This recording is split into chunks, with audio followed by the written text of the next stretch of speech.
Action. Telugu cinema market ని ఒక్కసారిగా పదింతలు చేసిన సినిమా ఏదైనా ఉందంటే అది ఒక్క బాహుబలి మాత్రమే.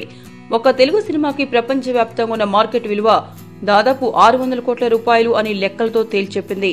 ఇప్పటి వరకు ఒక కోలీవుడ్ ఫిల్మ్ ఇండస్ట్రీకే సౌత్ లో ఎక్కువ డిమాండ్ ఉండేది అని భావించారు. కానీ బాహుబలి ఎంట్రీ తర్వాత సీన్ పూర్తిగా మారిపోయింది.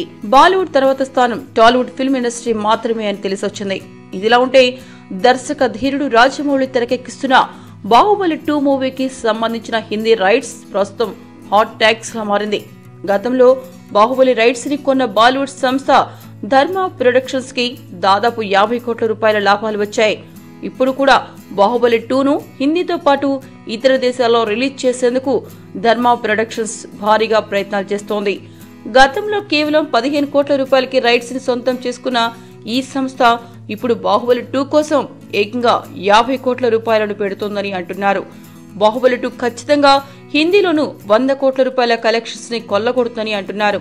అందుకే హిందీ రైట్స్ కి భారీ డిమాండ్ ఉందని అంటున్నారు. ఇదిలా ఉంటే ఇతర ఏరియాలకు సంబంధించిన రైట్స్ సైతం భారీగానే ఉన్నాయి.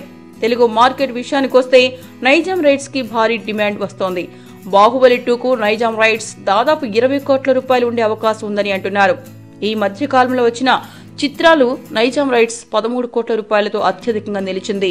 అలాంటిది ఇప్పుడు బాహుబలి 2కి ఏకంగా 20 కోట్ల రూపాయలంటే ఈ మూవీపై మార్కెట్లో ఉన్న కాంపిటీషన్ ఎలా ఉందో అర్థం చేసుకోవచ్చు అని అంటున్నారు. మొత్తంగా బాహుబలి 2 ఈసారి ఓ రీజనల్ ఫిల్మ్ గా కాకుండా నేషనల్ ఫిల్మ్ అనే భావన ప్రేక్షకుల్లో రావటమే ఈ మూవీపై హైప్ క్రియేట్ అవ్వడానికి కారణమంటున్నారు. మీకు ఈ వీడియో నచ్చితే ఒక లైక్ కొట్టండి, లేకపోతే కామెంట్ చేయండి. బట్ సబ్స్క్రైబ్ చేయడం మర్చిపోకండి.